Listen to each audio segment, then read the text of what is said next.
Everyone's talking about AI these days, right? This season on Compiler, we're diving deep into how AI is reshaping the world we live in. Join us for a new season of Compiler, an original podcast from Red Hat. Subscribe now wherever you get your podcasts. Are you feeling overwhelmed by hormonal changes? If you're a woman, you're not alone.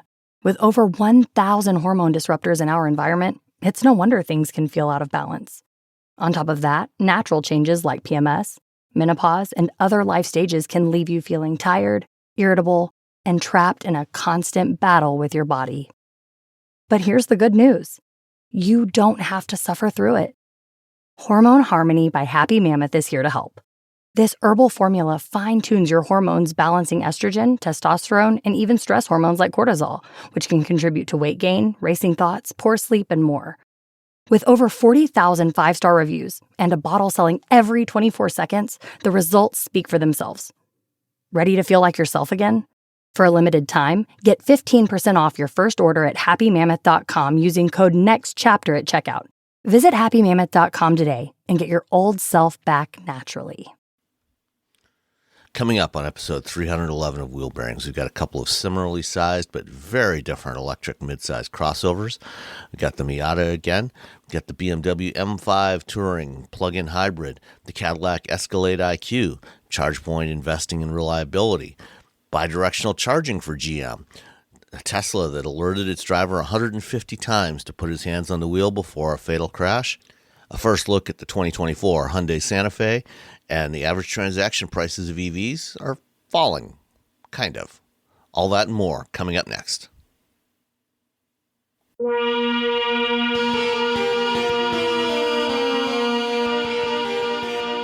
This is episode 311 of Wheel Bearings. I'm Sam Abul-Samad from Guidehouse Insights. And I am Nicole Wakelam from the Road Reflected podcast. And I am Roberto Baldwin from Hot Cards. And who wants to go first? I'll go first. Okay. Me. I'll go first. All right. So this week I am driving another Mercedes. This is the 2023 Mercedes-Benz EQE SUV. I had the EQS a while ago. Yeah. Now I have the EQE. So I got to say that just right off the bat, their naming conventions, I never know what the heck I'm driving. I literally have to look at like the Monroney or like, what are you driving? I'm like, wait, what does it say? EQE, sorry. I just they all want them look to be pretty much the same too, except they just do. Slightly bigger or smaller. A little smaller, a little bigger. So the EQE is a little smaller, and it's 2 rows.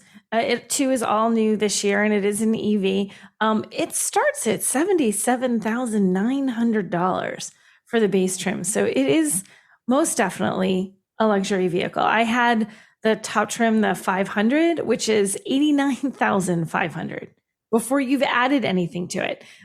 Don't ask me what was added to it because I was trying to build it, and I fight with Mercedes website to build a vehicle. It can be a little tricky. And I didn't have a Monroney, so I was guessing. So mine's probably somewhere slightly north of that because I'm sure they have put on every package because it felt very, very fully loaded. You know, it had the wood dashboard that has the little metal like inlays of a little Mercedes star when you open. It's got the ambient lighting in 8,000 colors. It has aluminum door sills that say Mercedes-Benz, and it has, you know, aluminum on the tailgate right when you open that up, just right on the edge. So if you're like shoving stuff in there that could damage it, it's going to be a little bit easier on your car, although it's not. That's one of its sort of drawbacks. There's not a huge amount of room. There's only 14 cubic feet behind the rear seats, which that's not great. It's not great. It's not bad, but it's not really great. Well, I mean, you know, this is supposed to be like a mid-size 2-row, right? So right. The electric equivalent of the GLE. Yes. And you know, that one's got a decent amount of cargo space back there. Yeah. So cargo space isn't a strong point. You fold it down, and you know, if you're folding the seats down, it gets a good bit larger and you have more space, and it can tow up to 3,500 pounds. But this is really, I don't think this is a cargo person's car. This is really just someone who still wants the SUV experience, who wants an EV, who wants the Mercedes luxury, but cargo is sort of an afterthought. Or like you're throwing bags in there for you and your kid, like your family stuff could fit in there for vacation. Yeah, I'm going on vacation. You're throwing luggage in there to go on your fancy vacation, then you're going to be good. And it is a beautiful interior. Like this has leather seats, and it's got all the things that make it look like a Mercedes. You want a Mercedes to look fancy. Oh, and I looked today. There's 9 gazillion places to plug your stuff in. And I didn't even look in the back, to be honest. There's 2 USB ports, USB-Cs right on the front, like right under the, by the infotainment screen, like where the cup holders are. There's 2 in the center console, and there's 2 underneath where they have like this little storage area that has like a little elastic strap. You can hold stuff in place. And it even has like a little edge to the sort of tunnel there that they've used for storage. So if you put something there, it's not going to come, like your wallet's not going to come flying out the first time you take a corner and end up under your foot and cause all sorts of issues. Not that that's ever happened to me in cars with storage down in that area. Never. So I was very happy that it had a little edge. Glad to hear that's never happened. Never. That would be really annoying. It would be really annoying if the storage area never functioned, because as soon as you even lightly made a turn, things went flying out and things go flying everywhere. Yeah, that's never good. So, that never happens though. So I really appreciate the little storage thing. I thought that was good. I also really liked, what I did, the cup holders. Okay, there's the spot where the cup holders go. The cup holders take up the spot, like let's say 2/3 of it, and then the other third of it, there's like a little space. But if you want to, you can take the cup holders out entirely. There's like a little clip and you can pull the entire thing right out, which twofold. If for some reason you don't want the cup holders, gonzo, but also if you manage to spill your drink, you're not like sitting there with like Windex you can literally take this whole thing, bring it upstairs, run it under the sink, dry the sucker out, then put it back in. So you don't end up with that, like, I don't know what that science experiment that some people have developing in the bottom of the cup holders in their car. That's a little bit of coffee, a little bit of milk, a little bit of like soda, some just condensation. The detritus of daily life. The detritus of daily life. You can get rid of that very easily in your Mercedes EQE, which I also liked. Wasn't a big fan of the abundance of piano black. I think I had that car for 30 seconds and it looked like a toddler had just, and it was just me. I don't understand why they just keep doing that. And it's people like people must like it. Because I don't know, like apparently not journalists. Everyone but journalists seem to like it. I think because they bring people in and people are like, "Oh, it's so shiny." Ooh. The designers just equate shiny. The designers who work in the studio and never actually touch the stuff. They just create it, and then it sits there under the nice, perfect lighting in the design dome, so that the executives can come in, walk around, look at it, and sign off on it and say, "Good, ship it." But nobody ever actually touches it. And by the time it gets out there into the field, that's when you start to see the fingerprints everywhere, and it's too late. Gross. It looks terrible. And it really, like, your hands can be about as clean as your hands can be. It doesn't matter. As soon as you touch that, it looks like you were like eating fried chicken and got in the car and just wiped your hands on the center console. I think I'm talking to some designers at Pebble Beach this year. So I'm going to just, if their cars, I'm like, so what's the deal with piano black? Ask them why they do that, because it doesn't. Do you like it? Good. Do the executives like it? Do people like it? No. It's because, a lot of these companies will actually make changes based on the feedback they've gotten. Like a little bit. You want to put a little piano black trim somewhere, but like when you shut that giant cup holder, it is like a 1.5 foot by 1 foot rectangular expanse of piano black, just waiting to be fingerprinted and have stuff on it. So I just was not a fan of that. Otherwise, it's a beautiful, comfortable interior. It feels and rides like a Mercedes. It's got plenty of power. It has 402 horsepower. So it goes, it's not a giant vehicle. So that's more than enough to make this feel responsive. And it's an EV. So the minute you touch the pedal, it's like, boom, it's off. And it has 269 miles of range, which is more than the lower trims. I forget exactly what the reduced number, but like you have to get up to this top one to get the 402 horsepower and the 269 miles. Otherwise, those numbers drop a little bit. But that's a good amount of range for every day. I don't think it's great, but it's not terrible. And it can do a 10 to 80%. Every day, it's fine. Every day, it's fine. And if you want to DC fast charge it, 10 to 80%, 32 minutes. That's not so bad. Right? Yeah, they're topping off at like 200, right? 200 kilowatts, because they're still using a 400 kilowatt system. So it's a lot better than the car I drove this week. So. It's a lot better. Oh yeah, What did you have this? Oh yeah, we'll get to that. We're gonna get to it. Like, as someone has some feels. Someone has some feels about that one. The other thing that I thought was I love how it looks on the outside. Is nice styling. It's really eye catching. A lot of people were sort of giving it a second look, especially the lack of grille. It's just that giant expanse of sort of black with the little Mercedes. Again, the Mercedes Star. It's like the same thing you have inside with the wood and the metallic inlay. It's similar, just not with the wood on the outside. So it's very eye catching. I like it. But what I didn't like, and on the sides, this isn't a huge SUV. Remember, this is a mid-size. Is that what we've kind of decided? Mid-size little bulbous thing. Not super high. It's not like there's a step up. It's not like you're getting into a Jeep or something, or like a Rivian truck or something that's higher off the ground. And they have a side step, a fixed side step that runs the entire length, like the full wheelbase pretty much. And it's got, it's silver, it looks cool. It has a little black sort of like grippy thing. So it looks really neat. But it is so weirdly placed. Like when you get out of the car, you don't want that. Like if you just step on it, you're like lifting, like I don't need that to step down. I just want to step down, but it's there instead of the ground. You're like, how do I you do this awkward little half step onto it. And you're like, that was weird. Or you try and step over it. And if it's just sticks out too far. So now you have a very large step over to step out of the car, which is awful if the car is wet and you don't want your pants to be messy and dirty and wet, because it hits the back of your leg almost every time. So that's me with every side step system in every car ever. Okay. See, it's not every side step for normal height people. All of them are just like, oh my God, this thing's a pain in my butt. I have to like step out further. It's okay. Weird. So what you experience with every side step, the average human is going to experience with this. And in fact, it completely flummoxed my mom. So you would think that having a vehicle that you had a little side step would make it easier for a senior or someone who had some mobility issues to step up into a car. It was terrible. She couldn't quite get the right angle because it's like she didn't want to step all the way over because then it was too far out and she was sort of almost off balance. But she didn't want to step right on. And she's like, I don't want to step on this step. Then I'm like lifting myself out of the car and having to step down. Yeah. So that was a weird design thing that I found like annoying and awkward, and like, can we take these off, please? So that I did not like, the piano black and the little step, but driving it nice and smooth and quiet and super powerful.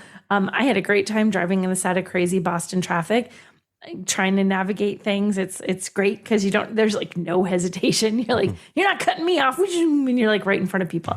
So I had a really fun time driving this. I liked it, but you're looking at, what do we say? $89,500 for this. You were driving $100,000 car. I was driving a $100,000 car. Exactly. Least, yeah. So it's a tiny. It's close enough. We're going to call it a $100,000 car probably once we put all the whatever's on there. Yeah, once you add the bits and pieces that they added. Did it have a hyperscreen?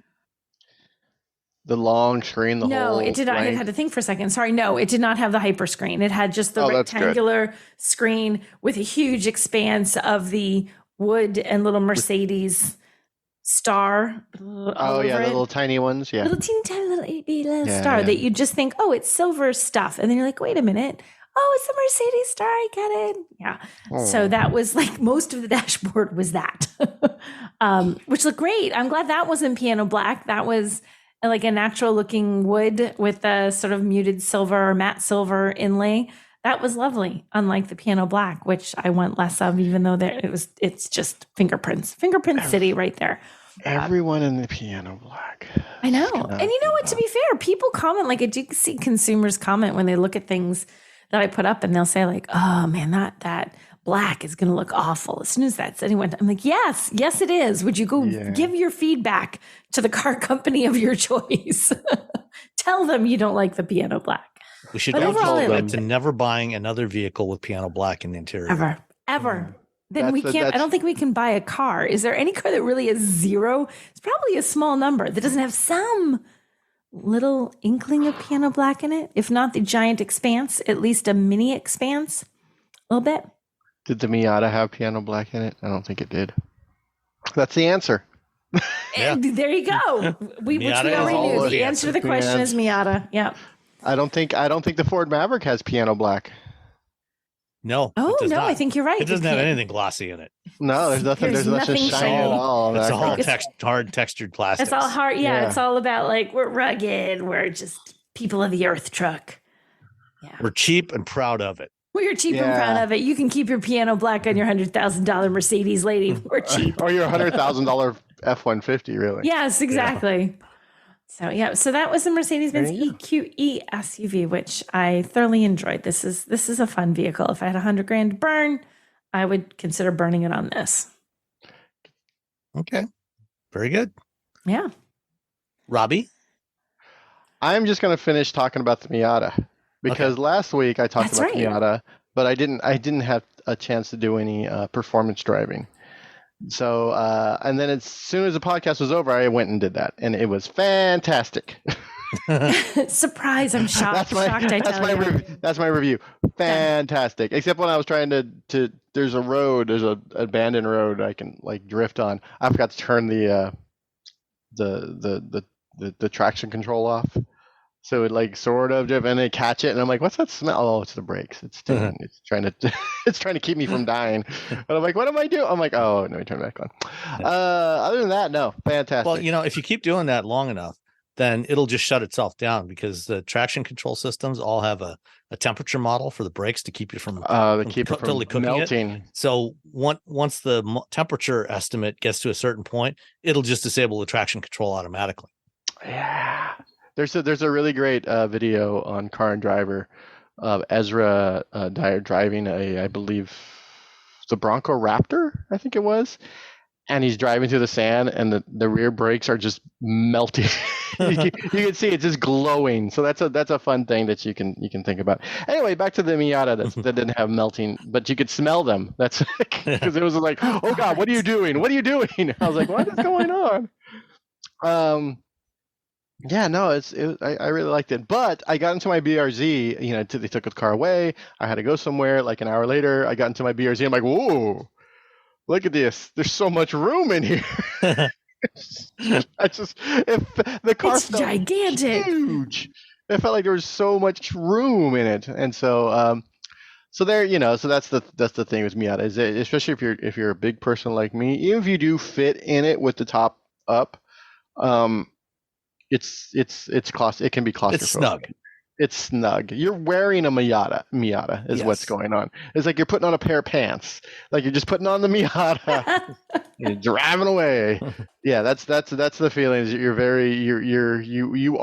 part of the car because there's no room. There's no separation between you and the vehicle. There's no like extra I could reach out the other side. It is an extension of you. Yes, like a leg or something. An extra leg. Miata for $30,000. I mean, it's a even with all the performance driving I did for the next few days, I was still at the end of the 300 miles that I drove it to 29.8 miles per gallon. That's not, and I'm driving not like an idiot, but I'm driving quickly briskly on the roads. Yeah, briskly. I'm driving briskly on these roads, and so it's hold on, I got thrusted on my cat. He's trying to. What are you doing? Is your cat causing problems? He's trying to tear up the carpet to get out of the room. So he's trying to he's decided he wants into another room. The Miata, outstanding, $30,000. You can't beat it. Good value. Miles per smiles value is through the roof because you're getting a fun vehicle. You're getting a convertible, which if you've ever had a convertible, my life motto is that everyone should own a convertible at least once in their life. It could be when you're young. What if you live in Alaska? And even when you're old, there's days you can still drive a convertible. You can even if it's a Jeep and you take all the things off. Yeah. Okay, exactly. Okay, that counts. If you take all the things off, you're converting it to something that's something else. You're converting it. It doesn't. It's top down. Top down driving. Converted. It's been converted. I think there's value to your life that is added by having some sort of top down open air vehicle that you sit down and you're driving around. It's really nice in summer at night, and you're just driving. It's warm out. And you're just having a nice time. And yes, you can do it with the with seat heaters. I mean, it was like 50 degrees, and I was just driving around. I didn't even have the seat heater. I'm like, I don't care. I drive my Miata. Anytime that it's over 40 degrees and there's no salt on the road. So, 40 degrees, I just turn up the heater. Mine is old enough that, it predates seat heaters. They hadn't invented those yet. Just turn the heaters on. Yeah. I just turn the heat on and, have the fan, the hot air blowing over me and top down, sun shining. It's perfect. It's great. Glasses on. Yeah. It's amazing. Living the dream. Living the dream. When I had life will feel good. The smart, it doesn't matter. The smart car, the convertible one, the one with the little like Targa top. Mm-hmm. When I had one of those in San Francisco in a winter, and it was like 40 degrees and it was drizzly. But every morning I would get up and I'd drive to work in that little car with the top off. It's kind of raining on me. Didn't care. It's really cold. Turn the heater on. Living. Yeah. Anyway, everyone should own one. I think the Miata is probably your best bet. It's a vehicle's not going to break down, but if you're crazy, you can get an older one. And yeah, that's it. That's really because I've already talked about it last week. So next week I'll talk about something else. I think. So that was just the finishing last week's. I was just finishing last week's because last week I hadn't had a chance to do any performance driving. I just sort of drove it around like a human, and I enjoyed it. And yeah, not good for bands. It's not. No. You can put the guitar in there, but you really can't get your amp in there. So you did get a guitar. Okay, you got a guitar in there. I'm kind of impressed with that. Well, as long as you're the only person in the car. If someone else is going, you're like, never mind. But forget it. It's just for two people. Yeah. My guitar amp wouldn't fit into it. If I took like a practice amp to the show, sure. If you're a singer, it'll fit. If you're a bass player, no, because you have the big bass amp. Your microphone will fit, no problem at all. Yeah, your microphone, boop, right in the back. Every other person in the band now, you're just get something or rent something bigger. Okay. Cool. Okay. All right. Well, did you know you can support Wheel Bearings directly? Head to patreon.com/wheelbearingsmedia and you can become a patron today. Your contributions will help fund the platforms and tools we use to bring the podcast to you. And exclusives and improvements are already on the way thanks to your generosity. So if you want to be part of an automotive podcast like no other, head to patreon.com/wheelbearingsmedia. We've updated the Wheel Bearings merch store, and now there's a whole bunch of new choices, new colors, new styles, T-shirts, sweatshirts, hoodies, hats, mugs, travel mugs, stickers, aprons, tote bags, you name it. You can get your Wheel Bearings merch at shop.wheelbearings.media. Go check it out. That's shop.wheelbearings.media. Smartphones have gotten way more expensive over the past decade, and all it takes is one impact on a hard floor to make you wish you had spent a few bucks to put a case on it. Going online without ExpressVPN is like not having a case for your phone, and it only costs a few dollars a month. Nicole, Robbie, and I travel a lot for our work, and we spend a lot of time in hotels, coffee shops, airplanes, and of course the Delta Sky Club. Connecting to the Wi-Fi in any public places with shared Wi-Fi puts your data at risk because bad actors could be intercepting what you send and using it to steal from you. It only takes some cheap hardware to intercept Wi-Fi data, and even a smart preteen can do it. Hackers can make up to $1,000 per victim selling personal information on the dark web.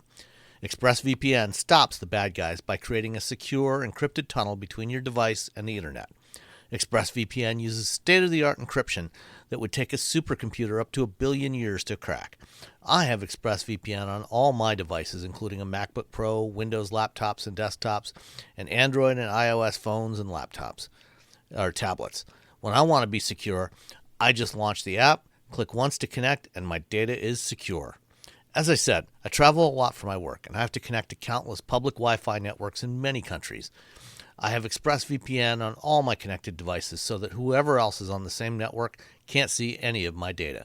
That's important because I often have to check banks, credit card accounts, and transmit client data that might be sensitive, as well as filing articles on news that might be under embargo.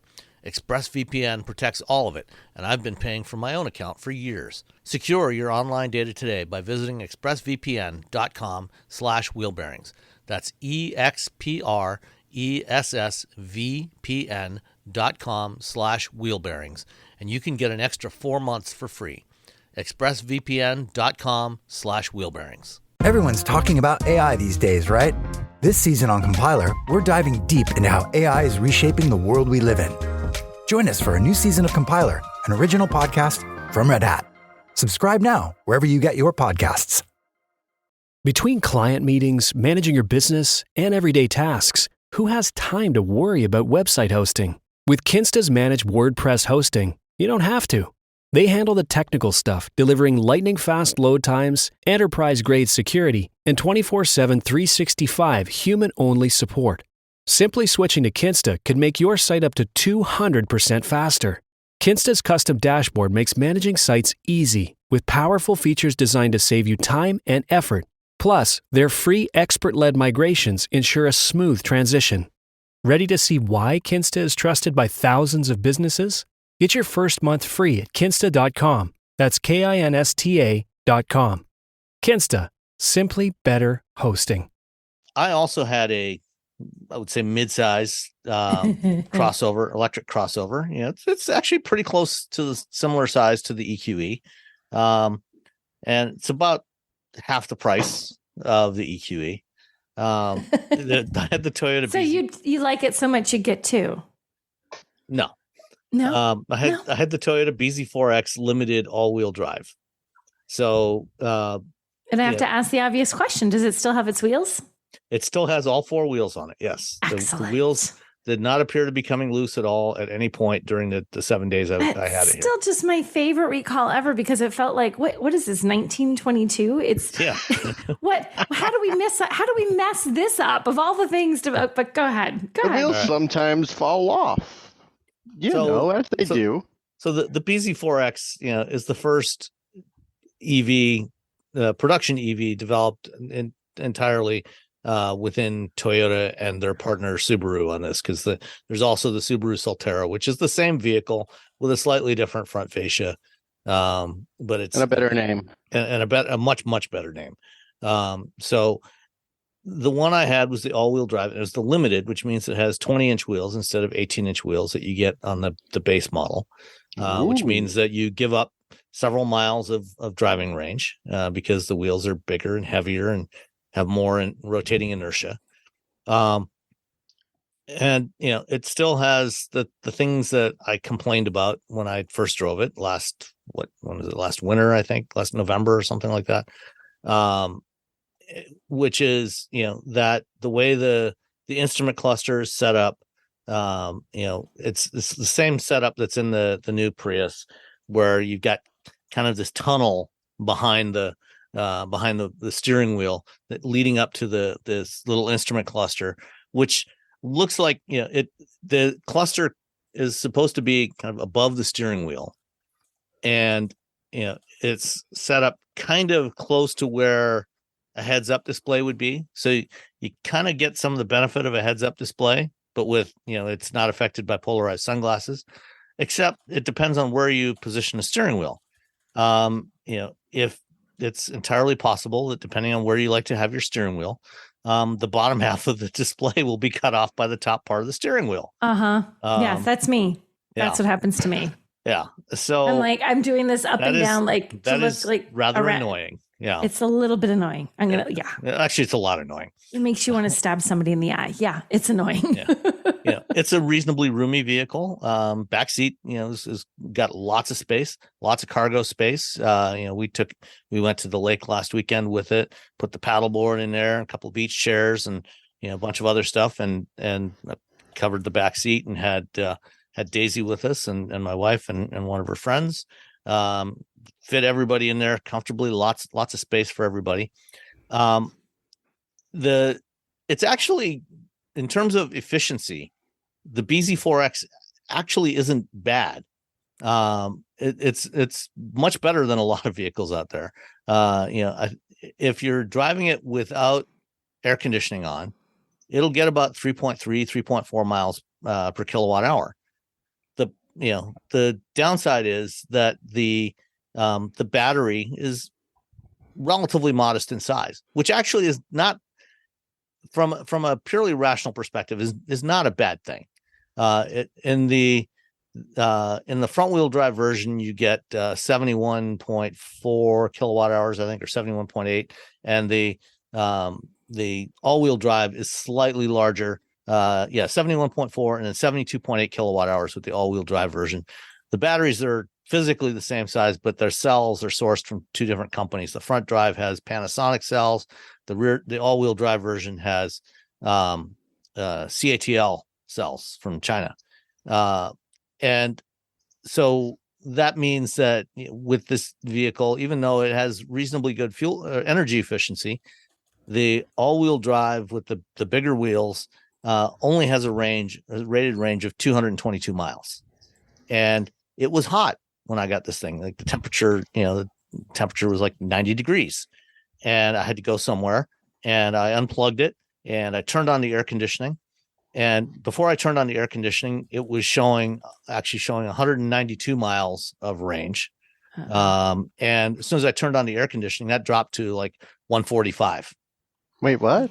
Yeah. What were those numbers again? I immediately lost 20% of the range when I turned on the air conditioning. Oh. Yeah. Not good. It was more degradation in range from AC than I can ever remember on any EV that I've driven. It was very aggressive. And so that's a problem, especially considering was the AC really good though? Like where it's fine. Ooh, it's chilly. Like this is worth that range. I had it set at like 72. So it was comfortable. But you weren't like freezing yourself out. Okay. No, it's not like I cranked it down to 60. There wasn't snow shooting out of the vents. There was no snow or frost shooting out of the vents. It was just an average AC day. Okay.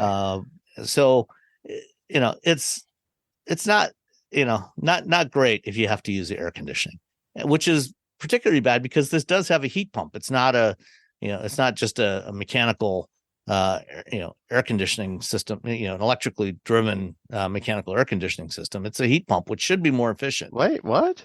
Yeah. I thought it was just like, well, they just threw the cheapest, most inefficient air system on the planet in there. Yeah. No, it's actually it should be a decent system, but anyway, dropped a lot of range there. And so that's something to be wary of. So yeah, it dropped the range dropped to about 150 miles from as soon as I turned on the AC. But it was too hot to drive without it. So I said, it was well within my what I needed. So that wasn't an issue for me. I was able to get to where I was going and get back to a charger where I could top it off a little bit to get home. The all-wheel drive is rated at 214 horsepower. The front drive gets 201 horsepower because they have with the front drive they use a bigger motor on the front axle. With the all-wheel drive they use two smaller motors. And then if you get the Lexus RZ, the RZ 450, they use the larger motor on the rear axle of the RZ, the larger motors. They use the larger motor from the front drive BZ on the front axle of the RZ, and then the smaller 107 horsepower motor on the rear axle. So you get like 308 horsepower, something like that. But this is the BZ4X.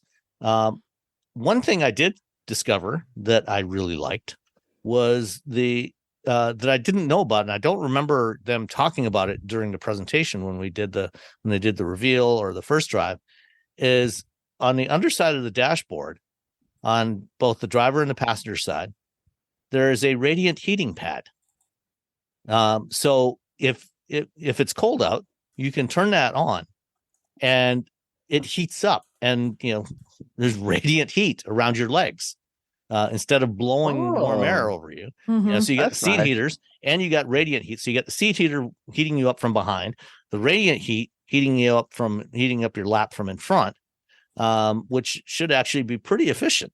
It didn't, when I turned that on, it didn't have nearly as much impact on the range as the air conditioning did. I think it only knocked down the range by a couple of miles. So okay, that's no big deal. Yeah. You got the same infotainment system that's on all the newer Toyotas, which is it's a good system. It works fine. The 214 horsepower that I mentioned doesn't seem like a lot, but because it's an EV, you got that instant torque. It's plenty. It's more than enough. It's fine. Yeah. It's so funny how little horsepower really matters in an EV. Because how fast do you want to accelerate? Like you just never run into a situation like, wow, this EV is just so pokey. If it only had 10 more horsepower. Unless you're a rich guy that wants to show off your Lucid or your Model S and there's something, but like even that, what is it? Lucid have what's their fancy thing? And it's like you get 1,000 horsepower or something redonkulous. The Sapphire is 1,200. Yeah, but you're going to use that for roughly half a second before you have driven the entire length of the highway in your state, and now you can't use, boom, it's gone. Yeah, you can't really. Plus, you forced all the blood out of your skull. Right, so now you've passed out. So your eyeballs are all elongated. You've warped time and space. It's not something you can. I know the horsepower is never practical in really powerful cars, but still, it's just so ridiculous. Even in everyday cars, it starts to matter less unless you're that rich guy looking to have.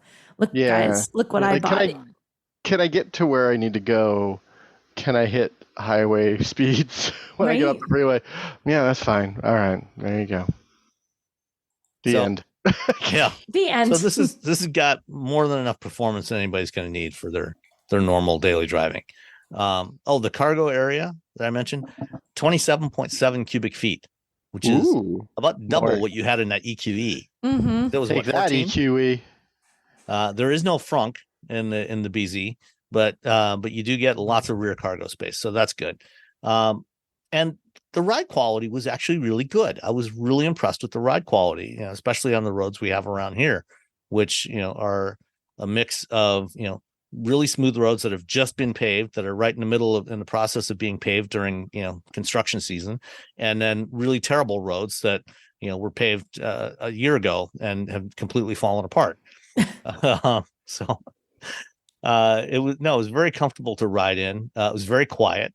I have very mixed feelings about this thing. There's some things that are if they just tried a little harder. Yeah, if they just tried, because Toyota makes great cars, and I just feel like they were just like, I think fine, we'll do this. It was like the night before. Like they're in school. It's the night before projects due, and they're like, "Oh, we got to make an electric car because my teacher's gonna yell at me. I hate that teacher." Oh, fine, fine. This is a straight A student who's just phoning it in. Yeah. It's still better than than it should be, because it's still, you're still the straight A student, but it could have been better. Yeah. It could, yeah. You could have done more, but you didn't have to. You just did what you had to do to get by, because you graduate and you don't care. Fine. You're almost at graduation. Fine. Yeah, We're going to make an FJ Cruiser, a tiny FJ Cruiser later. You'll love that, but this is whatever. If this thing didn't cost $52,439, I would not complain about it so much. Yeah, because for $52,000, you can buy a Kia EV6 that is arguably much better looking, or an Ioniq 5 that has about 100 miles more range. Just better. It's more fun to drive. And it's better in a lot of ways. This is not a bad car. It just could be so much more. Yeah, which is unfortunate. And because I see them around my neighborhood. People are buying them. Oh, okay. Good for them. They could have got something better for less money, or the same money and better. Good for them. You made a mistake, but good for you. Good for you. I see people buying bad cars. The Chevy. People bought Chevy Malibus for decades. So I saw one of those. Do you know that was my first ever media loan was a Malibu? Oh, really? I got a Malibu once, and I was so disappointed in it that I didn't even review it. I just talked about the teenage, like it had the report card thing in it, and I was going to review it. And the entire time I had it, I do not like this car. This is not a good car. And it's not just, and it's not that it's inherently a bad car. It's just that there's so many better cars in that segment. Literally every other car in that segment is better. That is the problem. Yeah. They don't make the Malibu anymore. So Chevy's like, you know what? Actually, they're still building them. They are. I thought they were killing it. I thought it was done. Not yet. It's still. I think the end of the year. It goes out of production. Yeah. They should put those resources to build in more bolts, because they probably sold more bolts than. Well, the Malibu's probably a separate factory though. Yeah, and the Malibu's. Whenever you go rent a car, you're probably going to get a Malibu. You're like, oh man, Malibu or an Equinox. Or an Equinox. An Equinox, that's another big rental. Yeah. So no, the Malibu's still out there. And if you've been watching Justified City Primeval, you'll see a Malibu prominently in there as well. Is the new Justified out? I don't think I realized that. Yeah, it started about 3 weeks ago. I didn't know this. Oh, this is the best news. Okay, sorry. Continue with cars. Yay, we should watch.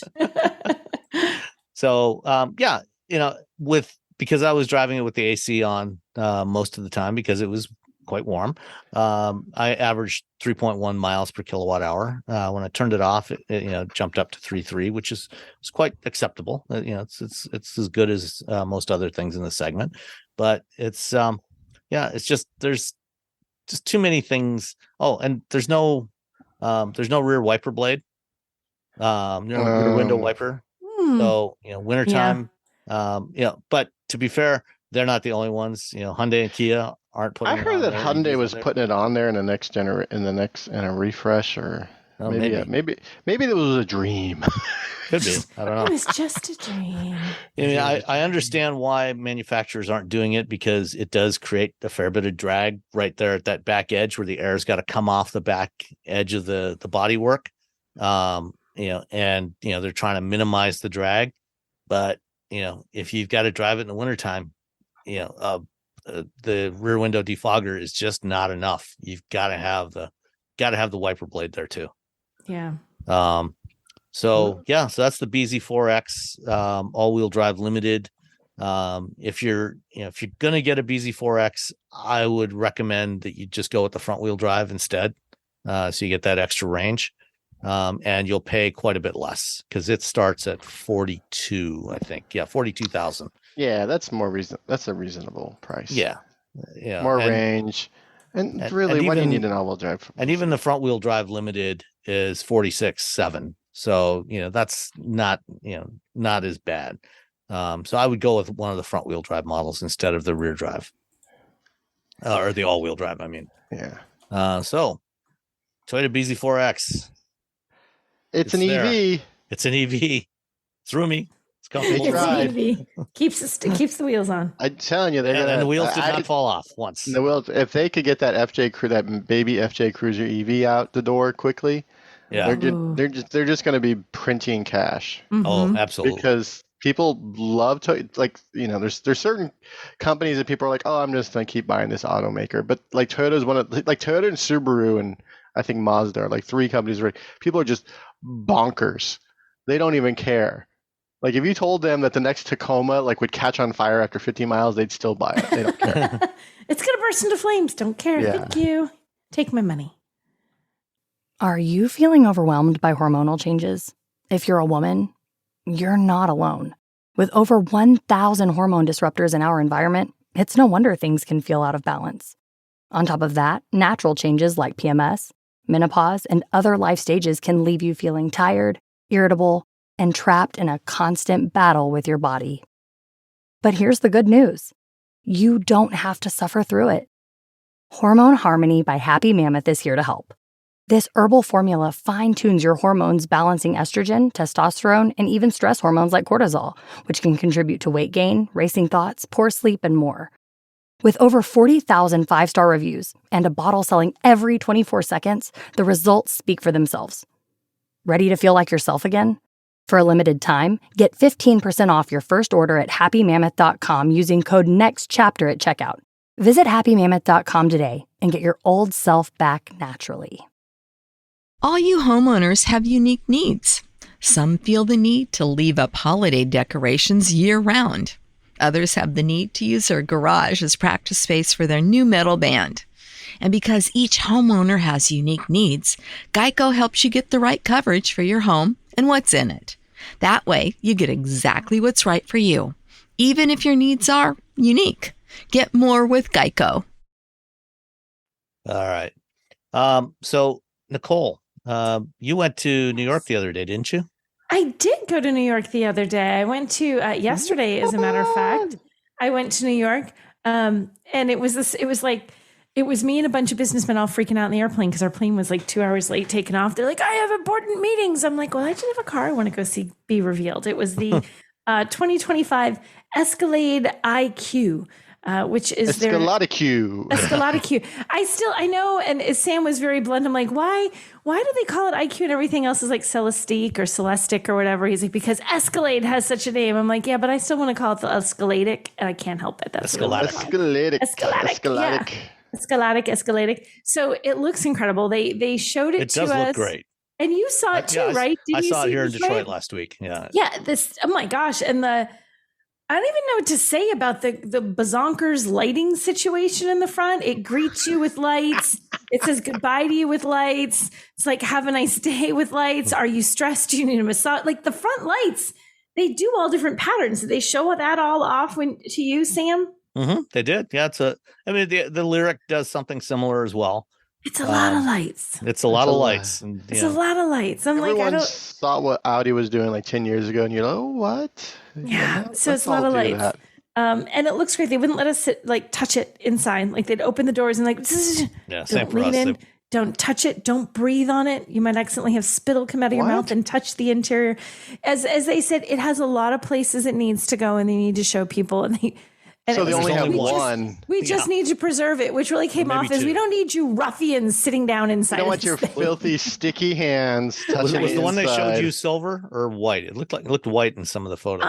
I thought it was kind of white. It was a very light color. Okay, so maybe there's two then, because the one we had was very, very much silver. Okay. Yeah, no, I feel like this one was white. If it was, no, this was very light. And it looked great. I mean, and the screen, what did you think about the wall-to-wall carpet / the wall-to-wall screen that was in that? Yeah. And the extra screen. It's 55 inches in total. It's the same screen that's in the Celestic. Mm-hmm. But because the Escalade is wider, they added a couple of speakers at either end to fill in the gaps. But yeah, so you get 35 inches for the driver. Part spin, man. And then another 20 inches for the passenger. And that one's got polarizing on there so that when the vehicle's in motion, the driver won't be able to see what's playing on that part of the screen. So the passenger can watch a movie or something. Whatever. And then there's another screen, like you think of that giant screen that runs across the dash, and then below that in the center console, I guess almost. It's like sort of propped against. It's like where you might have storage. It looks like they just propped it up. It doesn't look like it's hard there. It looks like they threw an iPad there. They're like, it's exactly what it looks like. In. And there's even sort of empty space behind it. And I'm kind of like, what? Okay. I'm like, is there just a little empty, nothing space behind it. But that part, when they had it sort of they had the car, but you can't go inside of it. So we had a little displays for different parts of the car. And one of them was a display of all this infotainment screen tech. And she was saying, no, it's not just one thing, because it was showing all the HVAC. It just flips back to that, because that's the thing. But all the different controls are in there, because there's almost no physical controls. Right. And it flips back to the HVAC screen after a few minutes, or I don't know what the timing is, a few seconds, whatever, because it assumes that's probably what you're going to want to adjust. It's too hot, it's too cold. You're going to want to mess around with that. But then you can do anything. And it was saying how it'll learn things. So on your giant screen, if you pull into your driveway, it's going to know that you're in your driveway and be it showed little things so you can open your garage doors. Assume you probably want to open your garage doors, bing. Mm-hmm. Or if you've forgotten the dome light in your car, it's going to be little dome light button's going to pop up, kind of hey, you might want to do this, bing, turn off your dome light. So it's going to sort of react to your environment to a certain degree. It looks really beautiful. Anyway. It's going to try. Yeah. We didn't drive it. It's not that hard. I mean, it's just the car knows where it's at. Right. So it we think. We hope. You say that as we have an OEM who had to let the wheels fall off of its car, Robbie. How well do we know if this is going to work? The car knew what it was at. It just couldn't move after that. It just couldn't move. I'm here. I have no wheels. I'm stuck right here. So a new word, tell roadside assistance to come and right. You might want to call roadside assistance. Roadside assistance pops up. Your wheels have fallen off. AAA. Okay. But so I thought it was neat. The thing though, it starts at $130,000. That's $30,000 less than the Escalade V. I know, right? But still, but why would you buy the Escalade V? Yeah. It's got a big honking supercharged V8 engine in it. It's crazy. It was crazy fun. That's just for kicks and you buy that. Just you like trains? Fun. Here you go. So and it has a 450 mile range, if I remember. That's what they're saying. Yeah. So let me ask you this. Yes. Before they pulled the silk off, when you're sitting there looking at this behemoth on the drinking my latte. Yes. Drinking your latte and looking at this thing. Did anything about it as it was sitting there with the silk on it strike you? Because this is an electric Escalade. Was there anything about it that particularly struck you? Oh God, what was supposed to be straight? Now I don't know. So is it the floor was collapsing underneath it because of the weight? Well, no. The turntable in our room, when it moved, when the guy was talking, you normally can't really hear it. It was like, then I'm like, at first I was like, what is that? And then the guy's still talking. They say move again. Everyone's like, is that the turntable about to give up? So we were sitting there. We were in the GM Live studio in Sterling Heights, where they, for the GM Live stuff, where if you can go to any of the GM brand sites and go to the live link, and you can get information about the vehicles they have, and they'll have somebody in the studio here in Sterling Heights with the car, and they will walk you around and answer your questions live, it's actually a pretty cool idea. That's kind of cool. And they have the EV Live as well to answer your EV questions. Cool. But so we were in the studio, and it's on the stage there. And I'm sitting next to Aaron Bragman from Cars.com, and we're looking at this thing, and with the black silk draped over it, we're looking at it. Why does that hood look so long? Is this like a cutaway with the front end of it like pulled away from the bulkhead so you can see inside? No, it's just a really, really long hood. It's a lot of hood. It looks big enough, that they could have put a big V12 engine in there. I mean, it is a very long hood. And when you look at it kind of in isolation without somebody standing next to it for scale, it doesn't, because it's got, it's got 24-inch wheels, 35-inch tires, and the way it's, it's styled, it's got proportions that are very similar to the Lyriq, just bigger in every dimension. So by itself, it doesn't actually look as enormous as it is until you go up and you stand next to it and you realize how big this thing is. Got planes landing on it. So this is the standard wheelbase version. They are also going to do an Escalade IQL, which is going to be longer. Just like the internal combustion Escalades they have in two lengths. They've got the standard one and the ESV, which is a longer one. This IQ is it's over a foot longer than the standard Escalade and just 3 inches shorter than the ESV. It is a big boy. It's also 4 inches wider than the gas Escalade. And yet, despite all of this mass, and we'll get to mass in a second, despite all of this size, the engineer's mind is blown by this entire concept. There's actually 7 cubic feet less passenger space inside. From an EV, by the way. From an EV, which this is GM, the company that has been proclaiming, we didn't take one of our gas vehicles and modify it and slap a battery and some motors into it. We started from the ground up and designed it as an EV and really optimized it in everything except the packaging. I mean, you look at something so like big and inefficient. Yes. And especially when the Hummer's been out for 2 years now. I feel like I drove the Hummer 2 years ago. And I talked to the chief engineer and I asked, so Hummer's been out there for a couple of years. This is, based on the same architecture. Were you able to do anything, learn anything over the last couple of years to help you reduce, take some mass out of this thing? Anything at all? Nope. Not at all. We didn't learn anything. They wouldn't. Nobody would say what the curb weight was, but John Roth, who's the VP of Global Cadillac, did say, it weighs about the same as a Hummer. So that means it's somewhere around 9,200 pounds. God. It's is large.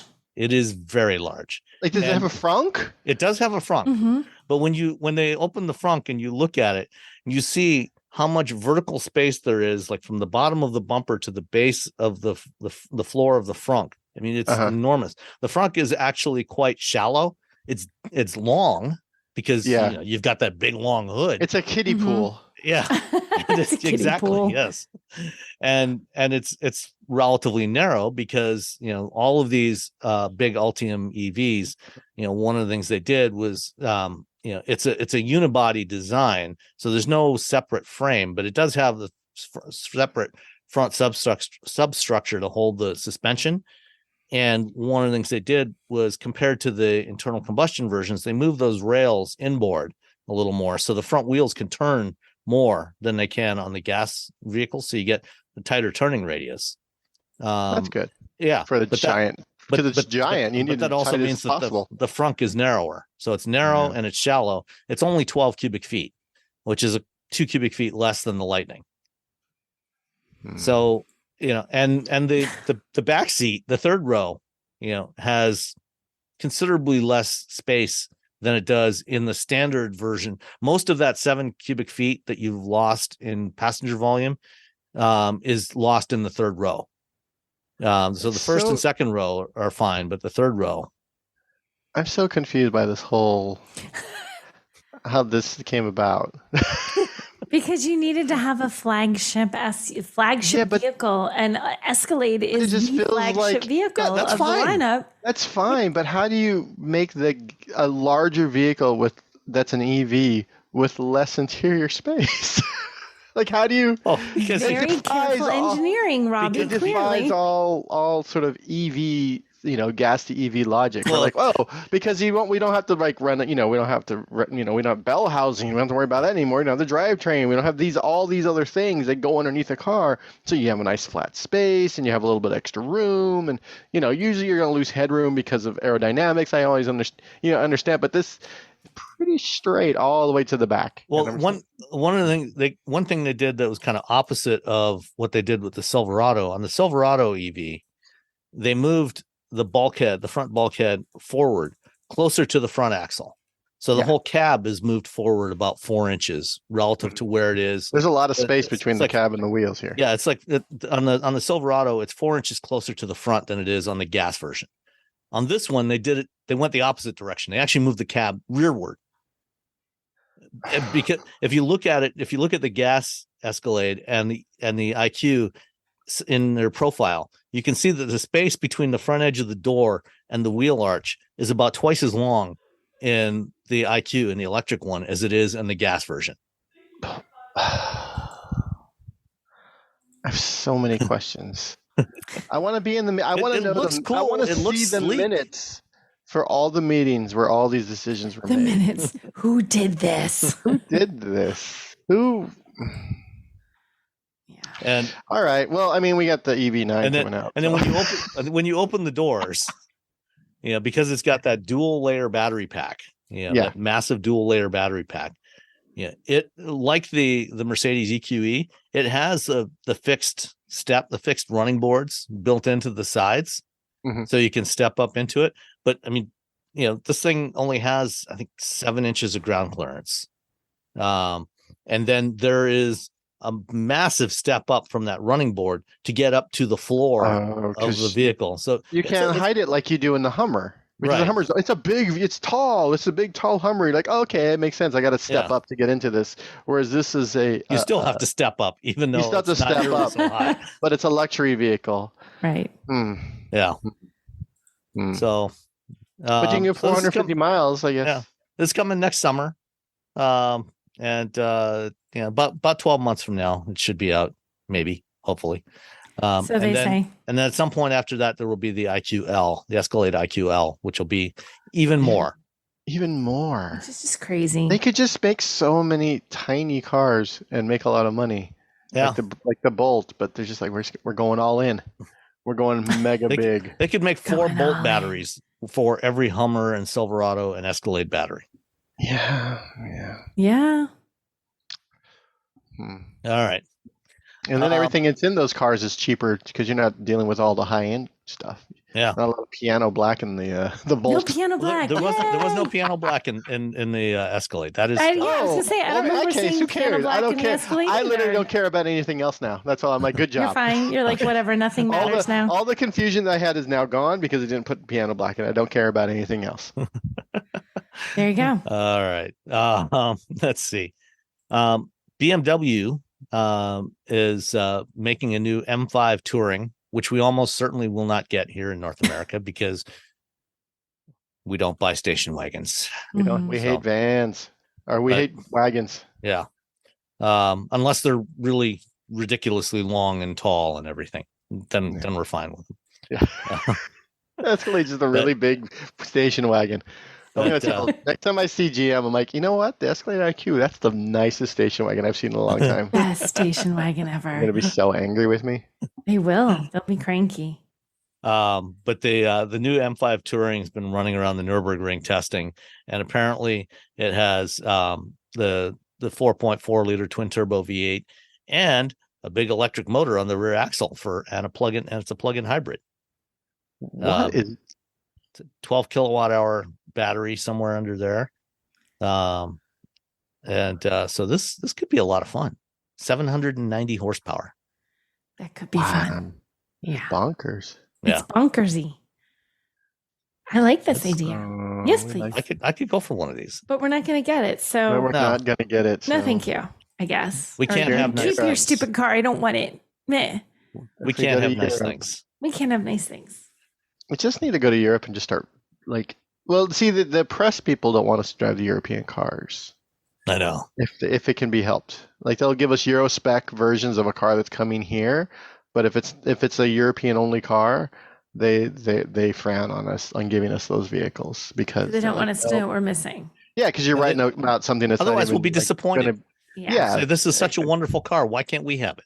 Because they don't want us to so. We're just sitting on the plane on the way home crying. Yeah. We don't want that. They're looking out for our best interests. They don't want to make us sad. They want to make us happy. When I go home. Okay. Well, speaking of happy, ChargePoint wants to make us happier.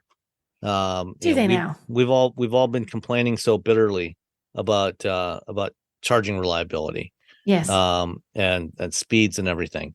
And do you guys know about ChargePoint's business model? It's a little different from EVgo and Electrify America and most of the other companies. So ChargePoint doesn't actually own the chargers that are out there that have their branding on them. What they do is they sell chargers to site hosts, to stores and parking garages and wherever else they put these things. And then they provide the back end services, to manage the charging and do the billing and everything. It's like a franchise model. Kind of, yeah. It's kind of like you're like McDonald's. Yeah, it's kind of like franchise charging. That's a good analogy. Yeah. And so they don't really have control over the chargers. So if a site host puts in a ChargePoint charger and then doesn't do any maintenance on it, doesn't keep it running, ChargePoint, there's not much they can do.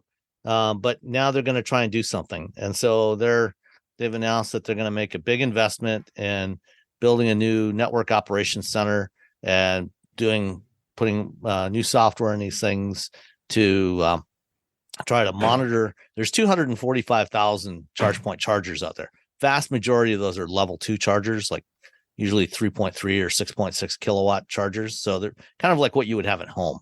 Not DC fast chargers. They have some. There are a lot of business parks where you go to plug it in. You go to plug in there, and then a security guard comes up. You can't be here, but there's a charge point. It's private property. Okay. Yeah, I mean near me here, at Washtenaw Community College, there's in the parking garage there's 6 ChargePoint chargers in there, and they're all over the place. And so there's almost 250,000 of these. So they're going to be doing a lot more monitoring of these. And one of the things they're going to be doing is starting a decommissioning service to incentivize landlords who are no longer interested in hosting the chargers to give them up for ChargePoint to repurpose. It makes it sound like it's like a battleship. We are decommissioning you. You've done well to defend our country. Move They're on. They're going to take it out to the ocean, blow it up, and make a artificial reef. Yeah. Or they'll just take it back and install it somewhere else. So the goal is to when you go into the ChargePoint app, and the ChargePoint app is actually pretty decent at showing you where chargers are and showing them if they're available, if somebody's using them right now. But it doesn't necessarily tell you if they're not working. And so that's what ChargePoint wants to do, is improve that. So they want to make them more reliable to begin with, and then also have better information in the app to let drivers know, which ones are actually functioning, rather than just don't have anything plugged into them. And so hopefully we'll see that happening over the coming months, and see improved reliability. Now, if we can just get Electrify America to do their job. Dun, dun, dun. It's funny. I found that but at least here, these guys are better. ChargePoint is actually better, is a better experience, even though I guess they're not really owned by ChargePoint than the Electrify America, they are owned by Electrify America, right? They own all theirs. Yeah.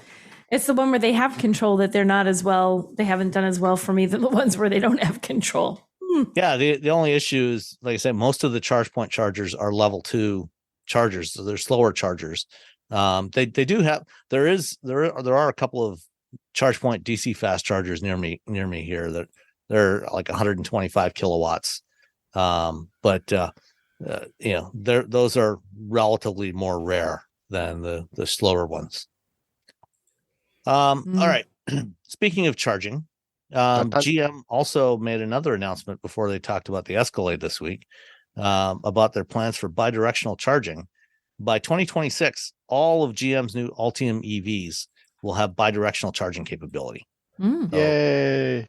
And they recently announced that they were launching the Ultium Home product line, which is basically like what Ford offers with the their intelligent power backup system. So you can get a 19 kilowatt bidirectional charger, and then a transfer switch box and an inverter, and you can integrate it with their with solar and other stuff if you have that. And I talked on Monday with Haas Hassani, who's the VP of GM Energy, and one of the things we talked about was Ford. A lot of Ford customers, F-150 Lightning owners, have had difficulties with actually getting their thing installed and getting it working right, and it's been very expensive. I asked him about that, what GM was going to be doing about that, and one of the things he talked about, GM's had a relationship with Q-Merit for a couple of years now, to do home charging installations for Bolt customers, and for more recently for their other EV customers, and for the Ultium Home stuff, they're going to be working with a different company called SunPower that does solar stuff to do those installations and do the integration. But one of the things they've learned from the partnership with Q-Merit is how important it is to really have a direct line from GM to their customers, and communicate and be transparent about what needs to be done, what are the costs going to be, let them know all this stuff up front before they do anything, so there's no surprises. And they don't want to get into the kind of situation that Ford has had with Sunrun, where people have been surprised by how much it costs and everything. And so they're going to be working closely with SunPower and with their customers, and also they're going to have something set up.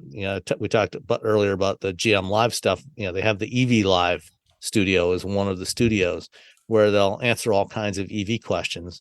And so for customers buying these new GM EVs that have bidirectional capability, they will have, they'll be able to answer those questions. They'll be set up, in the studio with all the equipment, and they can talk a customer through, what needs to be done, how's the system work and all that, and, answer their questions, based on what they have in their home, and give them maybe give them an estimate of what the cost is going to be. It's not going to be perfect. They'll have to wait till an electrician comes out to really give them a proper estimate, but they can, give them some direction on, whether it's going to be worth it for them to do this kind of installation. And you're talking a minimum of several $1,000s to install this stuff. And depending on how old your house is and how it's wired up and where your electrical panel is, it could be many, many thousands of dollars. Yeah. So that's starting with the Blazers and the Silverados that are shipping now. They all have the bidirectional hardware built in on the vehicles, and all of their EVs will have that going forward. That's the Ultium Home stuff won't be available till the end of the year, when the Silverado RST starts to ship. And at that point, when they start shipping the Ultium Home stuff, then they will ship an OTA software update to the vehicles that have been delivered up to that point to enable it. So if a customer wants to do that, they can get that OTA update to enable the bidirectional capability. Have they still haven't talked about how much those? No, but Haas did say it would be competitive. So the Ford Sunrun integration kit's about $4,000. And so it'll probably be in that same price range. So probably about $4,000 for the hardware plus however many thousand. Plug it in. Blah, blah, blah. But then you don't have to pay for expensive electricity. Right. That's true. And, well, it depends on where you live because the utility monopolies. Some places you can't charge at night and then deploy during the, I don't know, man. Charge during the day. Rules. Yeah. So you charge at night because it's less expensive. So you charge off peak. Oh, yeah. And then deploy during the day, during on peak with your. You actually would be able to do that. Okay. Well, I think isn't there some places you can manage it through the app. Yeah, so the owner can control when it switches over through the app, and of course it'll also be able to switch automatically if you have a power outage. Yeah, that's the dream. Yeah. All right. The 2024 Hyundai Santa Fe. Did either of you get to go to actually see it? No. I did not. Did you get to go see it, Sam? No, I didn't. I was not one of the lucky few that was invited to that. So I didn't get to see it. But we got lots of pictures. I got invited some other thing. I don't know. So this is a little bit different from the current Santa Fe. Everyone's building a Defender. That's what's going on, right? Yeah. Everything's a little box. Like they're like Defender. That looks like a design. Everyone looked at Land Rover and was like, you know what? We could do that. Yeah. They do all kind of look like a Defender. Everyone loves the Defender. Why don't we just start doing that? It's a little bit bigger than it's actually only about 1.5 inches longer than the current one. And similarly longer wheelbase. So it's actually on the same wheelbase as the Sorento, the current Sorento, which is like 110.5 inches or something like that. So it's slightly bigger than the current Santa Fe, but they put the third row seat back in there, which is really kind of a waste of time because it's not really very useful. But what do you think? What do you think of this new design direction? I like it. I mean, I like the Defender, so I'm gonna. That's it. You like the H headlights? I do like the little H headlights. I think the H headlights are fun. I like distinctive headlights, though. I think when any automaker has headlights, I like the Rivian headlights with the little like ovals. Yes, whatever those are technically called. I think they're all paying attention to lighting in a way they haven't in a long time, and I think lighting adds a lot. Like at night, you don't see anything in the car except the lights. It makes or breaks the car in the evening, and I think the little H headlights look kind of cool. It's way easier if everyone has crazy headlights. Way easier to figure out which headlight behind you is a cop. So there's that. That's true. That wasn't my ulterior motive at all, Robbie. But that's mine. So you got that going for you. It's the buzz. Everyone maintain. One cool feature, I was watching the video that the TFL guys did on this, that Nathan from TFL did on the preview. They in the C pillar, so the pillar behind the rear door on the driver's side, there's a little panel there that you can push it in, and there's a grab handle there. So if you're loading stuff up on the roof, you can open the door, step up on that, grab the handle, and then reach up onto the roof to get stuff on the roof.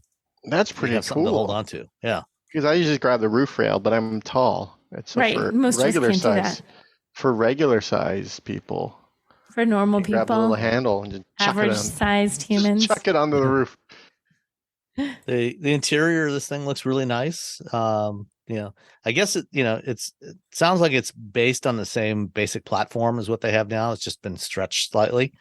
And for now, at least, there's not going to be a plug-in hybrid for North America because right now the current Santa Fe, you can get it as a gas hybrid or plug-in hybrid. For now, the plug-in hybrid is only for Europe. But I would guess that probably in a year or two they'll bring that back here as well. But we get just the 2.5 liter turbo or the 1.6 liter turbo hybrid, which is fine. You know what it does have? Little knobs for heat and volume. So you don't have to futz around with the goofy just as it should controls as God intended. That's the saying, as God intended. Little things for you to actually grab onto things so that you can change things without having to touch them. I don't like the touch swipes. Hyundai said that they're like, yeah, we're just going to go back to that. No one likes the other thing. Even the touch audio in the Mercedes drives me nuts. I did it again where there's a little swipey touch thing on the steering wheel, and I turn the wheel, teeny tiny little, and I hit it with the edge of my thumb, and suddenly, gotta turn that down, but also trying to turn. Suddenly you're listening to Anthrax. Mm-hmm, yeah, like, exactly. I don't like this. What has happened? Yeah. So next up, there was a Tesla involved in a crash with stationary emergency vehicles again recently. Shocker.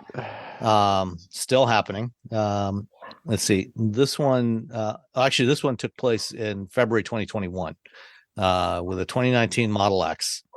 And the Wall Street Journal got the footage that both the footage, the body cam footage from the police vehicles, and also the camera footage from the Tesla. Amazingly enough, they managed to get that.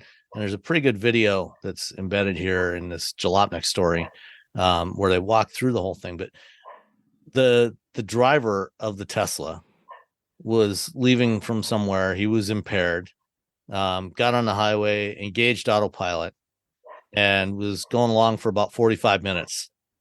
And in about a 34-minute period of this drive, he had been warned 150 times by the autopilot system to put his hands back on the wheel. Wow. That's a lot. I feel like at 100, I don't know, 145, maybe you just don't give him that option anymore. Yeah, you just say, okay, clearly this guy's not listening. He's not paying attention. Let's just slow this thing down, bring it to a stop, turn on the hazard lights. Because this is 2 years ago. Have they changed that at all since? The number of warnings? Do we know? We don't know. I mean, they've changed stuff, but they don't talk about what they changed. So we don't really know. And actually, there was NHTSA forced Tesla to recall the full self-driving beta software earlier this year to fix some things that were violating rules of the road. And Tesla pushed out an update, but didn't really say what they changed in there. And so NHTSA has actually been pushing them to provide full documentation of everything that they changed. They still haven't got that. They're still waiting for that from Tesla, shockingly. But after 45 minutes on the road, this Tesla ran into stationary police vehicles, injured 5 police officers at this traffic stop. And also the driver of the other car that was being stopped by the police. And you can, if you watch the video, you can see, as the Tesla is going down the road, the flashing lights are pretty clearly there, right directly in front of it, and it never even slowed down. Didn't even slow down. That's why you just use cameras, because you're blinding it. Yeah.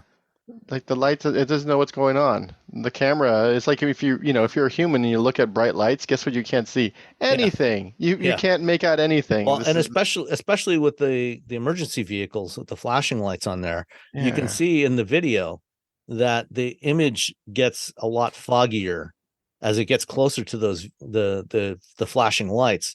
It becomes less clear, and you can't see the edges of the vehicle in front of you. So it doesn't know that there's something there. And this is why you have to use other types of sensors like radar or LiDAR to give you that definitive, measurement that, yes, there is a solid object here in this position at this distance away, and I'm closing on it at this speed. You can't rely on cameras alone for this kind of stuff. So, if you have a Tesla, warning you again, make sure you keep your hands on the wheel. This is not a self-driving vehicle, no matter what the branding says. I was driving on the road, and there's a guy in a Model S next to me. He was driving with this, just using his phone the whole time and not using the wheel. And I was just like, cringe. I was like, oh my God. And the whole time, I'm like, is this guy drunk? What's going on? And then I look, and I'm like, oh, no, he's just not driving. Yeah. Just not driving. Just putting everyone's lives in danger. Yikes. All right. One last item. Yesterday, we're recording this early. This will be out this weekend. But yesterday, Cox Automotive put out their monthly report on average transaction prices.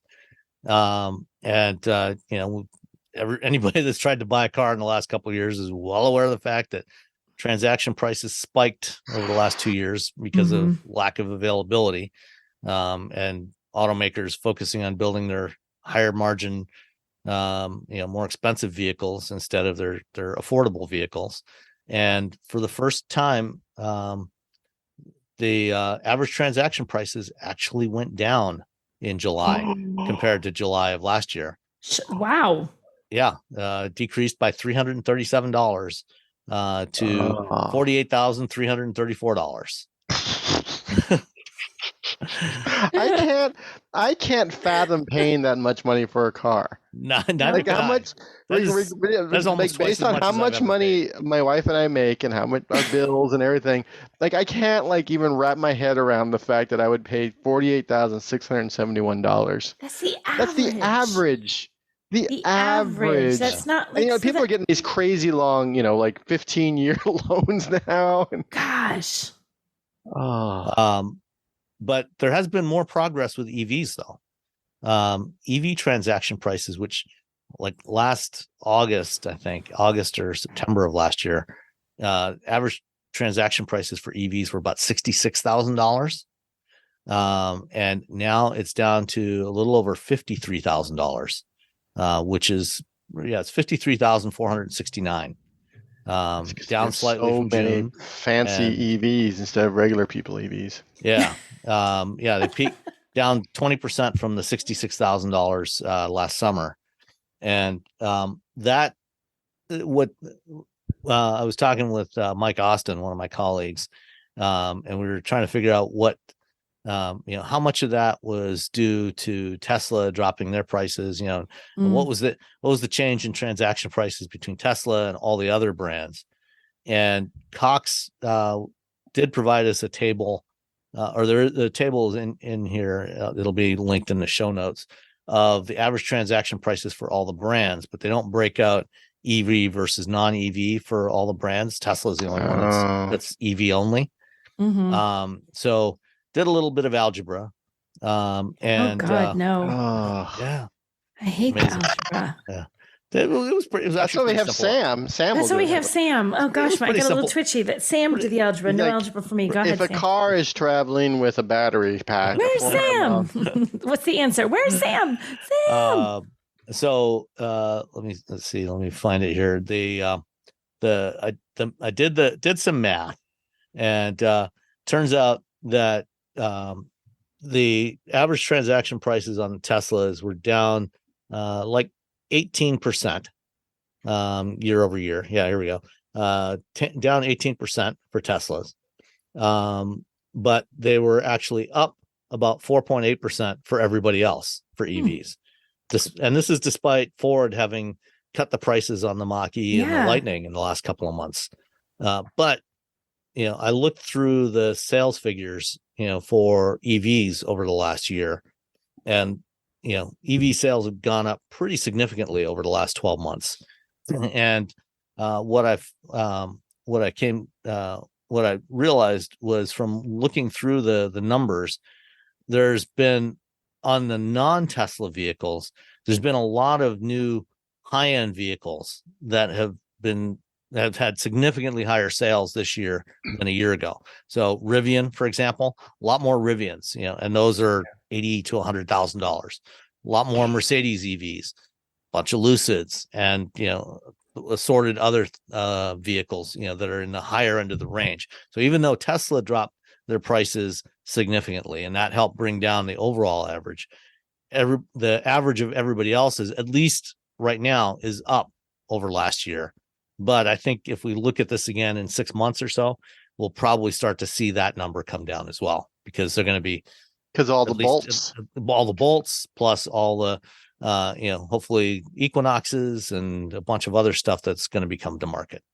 New Kona EVs and stuff like that.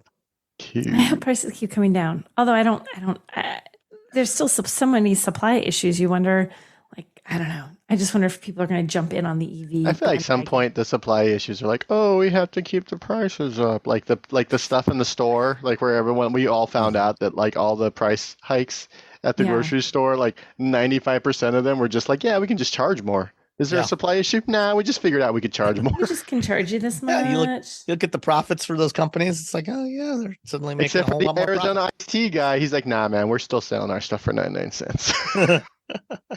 You want Arizona iced tea? I got you. 99 cents. 99 cents. Here you go. All right. So that's it for this week. We did have we got an audio comment from friend of the show, Adam Jakowenko, and I will play that now. Adam shares some experience that he had with his dad and his dad's new Lyriq. Hey, Wellbearings crew. This is Adam in San Diego.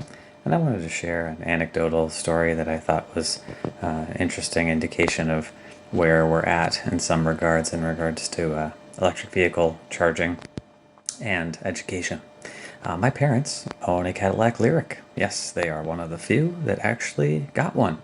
And they are enjoying it for the most part. They are quite confused by the infotainment system. Has some other random quirks. One of them is that the wheels, the aero covers on the wheels, are actually kind of cheap plastic, even though it is a Cadillac. And they have started to expand in the summer heat, and now they make a cracking sound as they rotate. So all four tires make a crackling sound as they turn, which is kind of driving them nuts. Understandably so. So they have to go see how they can get that resolved at the dealer. But anyway, I wanted to share that my dad wanted to charge for the first time at an EVgo station because they have EVgo free charging from Cadillac, and he has never DC fast charged a car before. So I told him to use the EVgo app or the PlugShare app and find the closest one, and he can go and charge. And so he calls me about 10 minutes later and says, where is the EVgo station? I navigated to the plaza it's supposed to be in, but I can't find it anywhere. And I said, I have no idea where it is. It's somewhere in the plaza. I think that also is a challenge with infrastructure charging in America, is it's not always at a really obvious location. It's not like a gas station. And so sometimes they're actually hard to find. I've had the same experience myself. And he said, okay, I'm going to call EVgo. And I said, they're not going to know. But he's like, I'm going to call them anyway. So he calls EVgo, and he gets, of course, a lady at a call center who has no idea where the actual location in the plaza the chargers are. So he said he drove around for another 5 minutes, found a security guard who actually knew where they were, and they were sort of behind one of the big buildings and someplace he would never think to go. So he managed to find it. So I thought that was kind of a funny story, number one. And then he said he got there, and the first cable that he went to go to pull out was broken. And so he picked the cable right next to it, and he said, that cable, I pulled it out, and it wouldn't fit into my car. It's like a different shape. So he called me again, and he's like, I can't fit this thing in. So I had him send me a picture, and he's trying to plug the CHAdeMO cable into his car. He has no idea that there's a difference between CCS and CHAdeMO, so I had to explain that to him. And I said, you got to look for one that's the same shape as the insert on your car. I explained the difference between the two. And then he finally said, oh, there's only one more, but there's a truck that's using it. And so he had to wait for that truck to finish. And so finally he started to charge once he got his turn. And he called me back and he said, it's really hot outside. Can I leave the car, or will someone steal my juice? And I said, what? He said, well, he thought it was like a gas station where if he walked away, someone could unplug him and plug into their car and quote unquote steal his charging session, his electrons, so to speak. I said, no, you're fine. That's not how it works. He said, okay, so I can lock the car. Can I walk away? And I said, yes. And so he did that. He went and got a sandwich at a place, and he came back and he called me. He said, can I start the car while it's charging? And I said, yes. He said, can I run the air conditioning because it's hot? I said, yes. So then he's like, okay, I'm charging. 5 minutes later, he calls me back and he says, it's charging really slowly. And I said, well, what's the charging rate? So he tells me the charging rate. It's like 47 kilowatts. And he said, I said, well, what's your battery percentage? Like, what did you start at when you got there? And he said, oh, I don't know, like 70%. And I said, why are you going to a fast charging station if you're at 70%? And he's like, well, I don't want to get too low. he's like with the old school, like never let your gas tank go below half. So he said, I don't want to go too low. So I said, okay. So then I had to explain the concept of like higher state of charge is slower charging. You want to arrive with a lower battery state of charge. So I said, next time just go when you get down to like 20% or 10%. And he was like, oh, I don't want to cut it that close. And I was like, you can charge at home. And he was like, oh yeah, we keep forgetting we can do that. And so then we had to go through the whole charging conversation.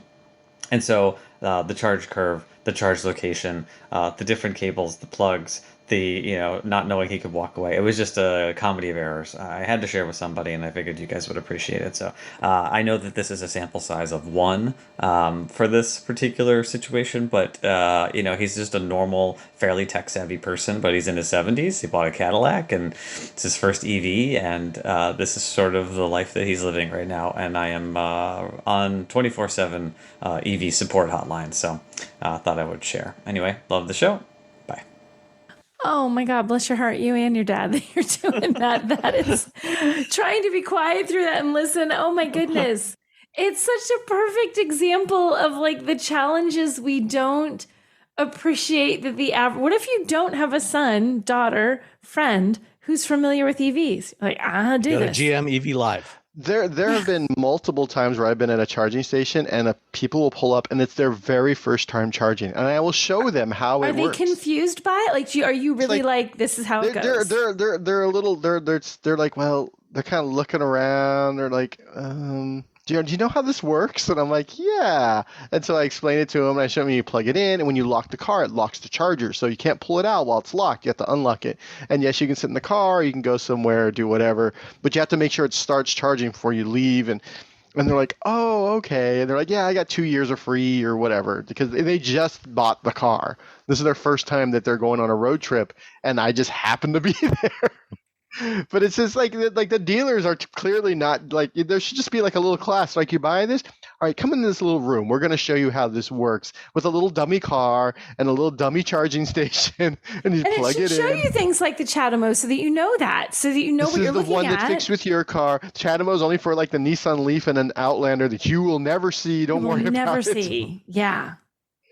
Oh, yeah. See, that is the. Like, it was funny listening to that story, not because it's like, oh, haha, he doesn't know how to use it, but you're like, gosh, we do perceive these. Typical. Right? This is everyone. Like, no one knows. It's not your dad. Nobody knows how to use. Like, everybody at some point, I mean, once upon a time, we were like, I don't plug this thing in, but we've been doing this for a lot longer than everybody else, and it's become second nature for most of the world. Most people, they have no idea how all this works. No, and it really requires. It requires some, you wonder if there should, like you're talking about the call the person, the Cadillac person, whatever, and have it. It almost feels like there should be just like a quick and dirty hotline that you can just call real quick and be like, I'm trying to plug in my vehicle for the first time. I need to help. And then a Hyundai person is going to be like, let me route you to this person. What do you need to know? You're trying to plug a CHAdeMO into your car. You're trying to do this. Yes, you can walk away. This height, like just someone to walk them through it. Because what if there's no Robbie? What if Robbie isn't there? What if I'm not there? I can't be everywhere. Or Adam. Or an Adam. Or you don't get Adam on the phone. Adam.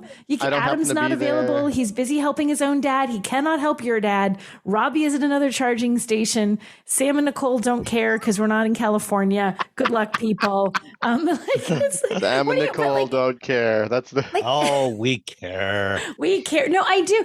And it's just so indicative of what you see with everything except for the crunchy wheels. That's absolutely horrible. I haven't heard before, but that is absolutely horrible. We had a Fiat 500, like the super cheap Fiat. We got it on lease because the WRX engine had exploded and we were broke. And the wheels would squeak like there's no tomorrow. And I was like, wow, do we already run through the brakes? So I went out and bought brakes. I pulled the wheel, jack it up, put it in a jack stand, take the wheel off, look inside. Tons of pad. Pad's fine. I'm like, what is going on? Turns out it was the wheel covers. They were squeaking because of, heat, and then they get cold. Yeah. And then now when the car's rotating, the wheel covers would squeak. So it feels, but that's a Fiat 500, which costs like, I don't know, 30 cents a month to lease. It's not a Cadillac Lyriq. Yeah, the Lyriq was a skosh more expensive. Yeah. But this is like I said, this is exactly why GM set up the EV Live site. So you can go in, I'll put the link in the notes, in the show notes. But you can go in there, you can do a one-way video experience where you take a video tour with an EV specialist. They can't see you, but you can see them. There's also real-time EV answers where you can ask the specialist there about charging, maintenance, and how the GM stuff works. And then there's just more general information about electric vehicles for all. So this is if you're thinking about buying an EV for the first time, you might want to go check this out. Even if you're not necessarily considering a GM EV, a lot of the stuff here, just the real-time EV answers is going to be, generic enough that, it'll apply to any EV. So it's a good place, or you can just send us your questions and we will attempt to answer them here. We will call your dad and we'll call your dad. Yeah. We'll walk them through We'll put our numbers on the website. Your parents can call us at 5 p.m. when they're trying to charge their cars and whatever. Yeah. So that's it for this week. Thank you all for listening, and please, send in your questions to feedback@wheelbearings.media. Either write them out, type them out, or if you want to write them by hand and take a picture of it, send us the picture. Or hopefully your handwriting is legible. Raven. You can send it by Raven. Carrier pigeon. Carrier pigeon work too. Or record your questions and comments and send them in, and just like Adam did, and we will stick them in the show here. You can be part of the show. All right. Thanks, everybody. Bye, everyone. Bye. Everyone's talking about AI these days, right? This season on Compiler, we're diving deep into how AI is reshaping the world we live in. Join us for a new season of Compiler, an original podcast from Red Hat. Subscribe now wherever you get your podcasts.